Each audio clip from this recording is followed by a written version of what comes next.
দেখেন, তাদের পাওয়ারের বক্তব্যগুলা শুনেন, তারপরে মজার মজার কমেন্ট গুলা পড়বো না। যদি তারা না করায়, আমি গিয়ে আমার চেয়ারে বসতে পারি, 2 মিনিটও লাগবে না। আদালতের রায়ে এবং জনগণের ভোটে নির্বাচিত মেয়র হিসেবে আমি শেষের প্রার্থী ইশরাক হোসেন মহান রয়েছে। অতএব যা কিছু করতে হবে, ওকে, এতটুকুই যথেষ্ট। আমাদের এখন আমরা কমেন্ট গুলা পড়ার চেষ্টা করি, দেখা যাক।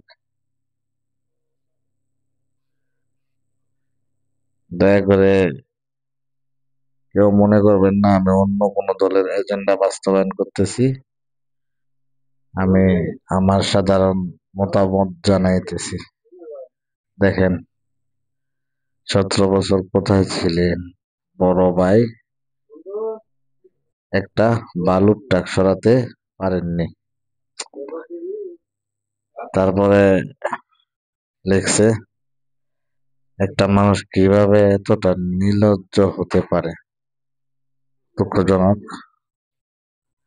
আরেকজন লিখছে, আস্তে আস্তে জনপ্রিয়তা হারাচ্ছেন বড় ভাই, আপনার কারণে বিএনপিকে খেসারত দিতে হবে। পরের খানি পড়লাম না, সংক্ষেপে পড়ি। ভাবতেও অবাক লাগে, এটা বীর মুক্তিযোদ্ধা সাদেক হোসেন খোকার ছেলে। উনি দীর্ঘদিন যাবৎ ঢাকাকে নেতৃত্ব দিয়েছেন, কিন্তু কখনো ক্ষমতা লোভী হয়েছেন আজ পর্যন্ত কোনো সিনিয়রদের মুখে ভুলক্রমে শুনিনি। তাদের দলের লোকই। তারপর এটা, মানুষ এত নির্লজ্জ কিভাবে হয়? হাই রে মেসেজ, যে একটা যে কত প্রয়োজন সেটা কেউ বুঝতে পারতেছে না। ভুল করে বলেছিল নির্বাচন অবৈধ, তার মানে চেয়ার পাবে না। এটা কি হয়? এত কথা আর পরিশ্রম না করে সোজা গিয়ে বসে পড়েন। ভাই, সবকিছু বিএনপি কে বুঝিয়ে দিয়ে আমরা রোহিঙ্গা ক্যাম্পে চলে যাই, এটাই ভালো। গত 16 বছর যা পারেনি তা 2 মিনিটে হাস্যকর। খুবই সুন্দর সুন্দর মেসেজ। পাবনায় পাঠানো দরকার, নির্বাচন বৈধ নয়, তবে মেয়র বৈধ।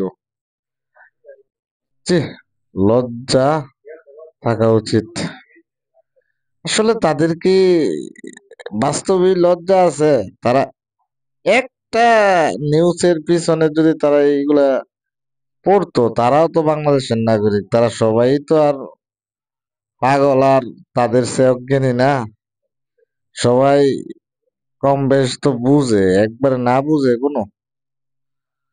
দেখেন, একটা মেসেজ তাদের পক্ষে নাই। জুলুমবাজদের চেহারা ফুটে ফুটে ফুটফুটে সুন্দর। কি কম, দলের ভাবমূর্তি নষ্ট হয়, এটা সে নিজেও বুঝে না। মাথায় শুধু মেয়র। এগুলা কি, তারা তারা কি নিজেদের একটু একবারও ভাবে না যে এই ফেসবুক আইডি গুলা, এতগুলা আইডি, এখন তো ফেসবুক অনেক আপডেট। এখন তো একটা আইডি একজনেরই থাকে, আবার ফেক আইডি খুব কমই অ্যালাউ করে। তো আমি কিছু ফেসবুক আইডি চেক করছি যে সবগুলোই রিয়েল, ফেক তো কম নাই। তারা কি চায়? ক্ষমতা তো এমন একটা বিষয় যে মানুষকে, আল্লাহ রাসূল সাল্লাল্লাহু আলাইহি সাল্লাম বলছে, এটা একটা অনেক ভারী জিনিস, অনেক ওজন, এটা বহন করা খুব কঠিন। এখন তো দেখতেছি যে ক্ষমতা একবারেই হালকা, যেটা নেয়ার জন্য মানুষ এই সপ্তাহ করতেছে। হায় রে মানুষ, আল্লাহ তোমার কাছে গজব থাকলে তাকে রূপে দাও, আর নয়তো অল্প একটু হেদায়েত করে তোদের দেশের মানুষটা একটু শান্তিতে থাকতে দাও। দেশের মানুষ খুব অশান্তিতে আছে। ধন্যবাদ।